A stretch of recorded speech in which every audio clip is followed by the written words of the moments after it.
हुकूमत का पार्लियामेंट का मुश्तरका इजलास 28 अगस्त को बुलाने का फैसला। अरकान कौमी असम्बली और सेनेट को आगाह कर दिया गया। अरकान को हाजिरी यकीनी बनाने की हिदायत। कौमी असम्बली का नवा इजलास भी 26 अगस्त को तलब। पार्लियामेंट में अहम कानून साज़ी मुतवक्के। ज़राए के मुताबिक इस्लामाबाद के बल्दियाती इदारों के बुनियादी ढांचे में भी तरमीम की जाएगी। कानून साजी के बाद इस्लामाबाद के बल्दियाती इंतखाबात मुअख्खर होने का खदशा।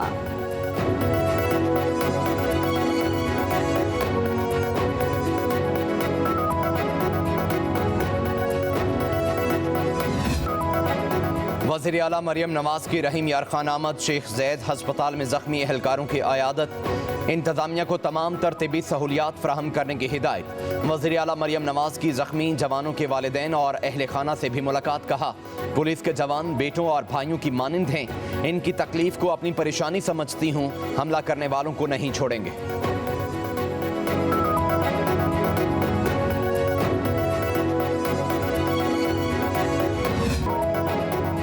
तहकीकाती इदारों की रऊफ़ हसन के साथ तहकीकात में मज़ीद इंकशाफात सामने आ गए। अलीमा खान के रऊफ़ हसन के साथ व्हाट्सएप पैगामात ने नया पिंडोरा बॉक्स खोल दिया। 23 जून 2023 को अलीमा खान ने रऊफ़ हसन को बुशरा बीबी से मंसूब पैगाम भेजा। पैगाम में बानी PTI से जेल में मुलाकात और रोने के वाक़े की रुदात बयान की गई। अलीमा खान ने पैगाम पर खफगी का इजहार करते हुए रऊफ़ हसन को हिदायत जारी की। अलीमा खान ने बुशरा बीबी का पैगाम अहमकाना करार दिया।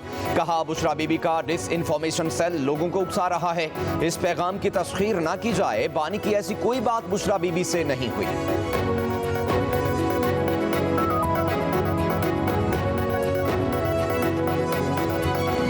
अलीमा खान की गुफ्तगू सामने आई रऊफ़ हसन के साथ। इससे एक बात साबित हुई कि एक डिसइंफॉर्मेशन सेल जो हम बड़ी देर से कह रहे थे कि एक प्रोपेगेंडा सेल, झूठी खबरों का सेल बनाया जा रहा है और चलाया जा रहा है, ये बात साबित हो गई कि बुशरा बीबी एक डिसइंफॉर्मेशन सेल चला रही थी। जब आप माशरे को तकसीम करते हैं और माशरे के साथ साथ आप मुल्क के अंदर लोगों के दूसरे से लड़ाते हैं और इंतशार की और नफरत की सियासत करते हैं, तो उसका अंजाम कभी अच्छा नहीं होता। PTI टूट फूट का शिकार है। अलीमा और बुशरा ग्रुप दीगर ग्रुप्स की तरह दो ग्रुप हैं। वफाकी वज़ीर इत्तलात अता तारड़ कहते हैं बुशरा बीबी पार्टी पर अपनी गिरफ्त मजबूत करना चाहती थी। अलीमा खान ने बुशरा बीबी की कोशिश को नाकाम बना दिया। इंतशार की सियासत की बुनियाद बानी PTI ने रखी। आज उसी पार्टी में इंतशार की पॉलिसी चल रही है।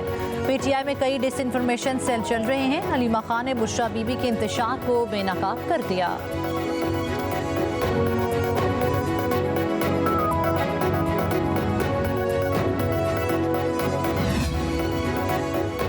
मजहब कार्ड गद्दारी कार्ड के बाद पेश खिदमत है मजलूमियत कार्ड। भाभी और नंद में पार्टी पर कब्जे की जंग चल रही है। वज़ीर इत्तलात पंजाब अज़मा बुखारी का अलीमा खान और रऊफ़ हसन के व्हाट्सएप चैट पर रद्द-ए-अमल बोली। फितना पार्टी इंतशार फैलाने के लिए किसी भी हद तक जा सकती हैं। बानी PTI एक हफ्ता मौला जट बनते हैं तो दूसरे हफ्ते मासूम परिंदा बन जाते हैं।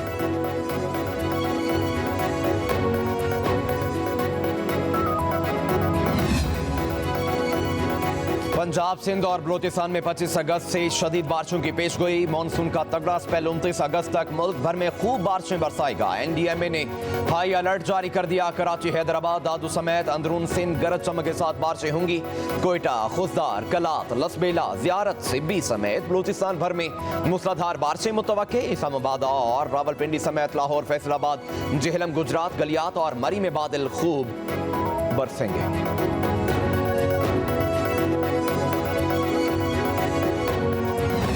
मैं समझता हूँ कि कोई गुंजाइश नहीं है इस मुल्क में किसी किस्म की जो है वो नाराज़गी के नाम पर जो है वो टेररिज्म की या किसी किस्म की यानी गलत एक्टिविटी की। दिसंबर 1998 से इस मुल्क की मिसाली जो एक प्रोग्राम था उसको तरतीब दिया गया। उस वक़्त जनाब मियाँ मोहम्मद नवाज शरीफ वज़ीर आज़म थे। अब इसको मुआशी कुव्वत बनाना है।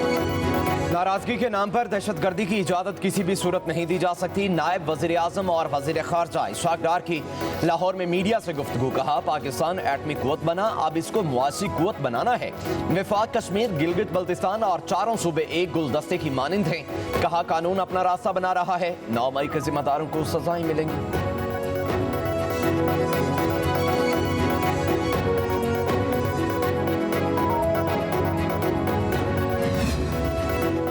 जाकिर तराना निज़ाम को जमहूरियत कहा जाता है। खालिद मकबूल सिद्दीकी का कराची में तकरीब से खिताब। जाकिर तराना निज़ाम को पाकिस्तान की तरक्की में रुकावट करार दे दिया।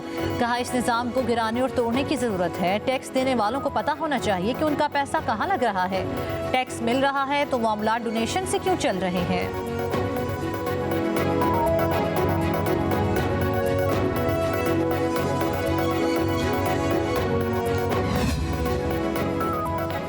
वफाकी हुकूमत ने वज़ीर आला अली अमीन गंडापुर से राब्ता करके जलसा मनसूख करने की दरख्वास्त की। रहनुमा नून लीग बैरिस्टर अकील मलिक का एतराफ़। कहा बानी PTI से पार्टी रहनुमाओं की मुलाकात गैर मामूली बात नहीं। हुकूमत ने अली अमीन गंडापुर से राब्ता किया और हालात की संगीनी से आगाह किया। कहा बानी PTI से हुकूमत और इस्टेब्लिशमेंट का बराह रास्त कोई राब्ता नहीं हुआ। PTI को 8 सितंबर को जलसे की मशरूत इजाज़त दी गई है।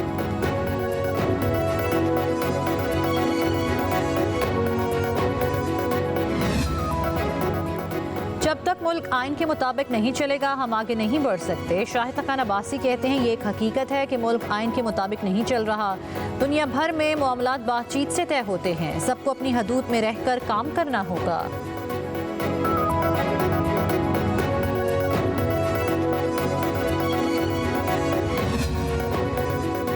सिंध हुकूमत का इलेक्ट्रिक टैक्सी सर्विस शुरू करने का ऐलान। सीनियर वजीर शर्जील इनाम मेमन का मलीर में BRT बस के नए रूट का दौरा। कहा बायोगैस पर चलने वाली ये पहली बस सर्विस है। प्रोजेक्ट तकरीबन तैयार है। 4 से 5 रोज में सड़कें खोल दी जाएंगी। निगरान हुकूमत की नाअहली से ट्रैफिक के मसाइल में इजाफा हुआ। कहा 50 लाख घर और 1 करोड़ नौकरियां देने के झूठे वादे किए गए। सैलाब पंजाब, बलोचिस्तान और खैबर पख्तूनख्वा में आया था। सिंध हुकूमत ही गरीबों को घर बना कर दे रही है।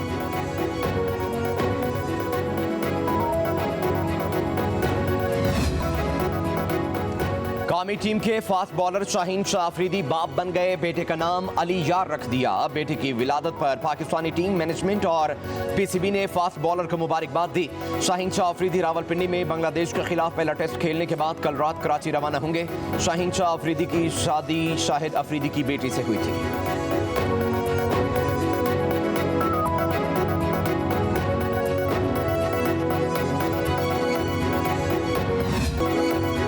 हजरत दाता गंज बख्श के 981वीं उर्स की 3 रोज़ा तकरीबात का आगाज़। डिप्टी वज़ीर आज़म और वज़ीर ख़ारजा इशफ़ाक़ डार ने उर्स की तकरीबात का आगाज़ रस्म चादर पोशी से किया। दुरूद सलाम के नजरानों से फ़िज़ा मुअत्तर हो गई। जामिया मस्जिद दाता दरबार में इज्तिमात में उलमाए किराम खिताब करेंगे। महफ़िल समा तीसरे रोज़ तक जारी रहेगी। 4000 पुलिस एहलकार सिक्योरिटी के फ़राइज़ सर अंजाम देंगे।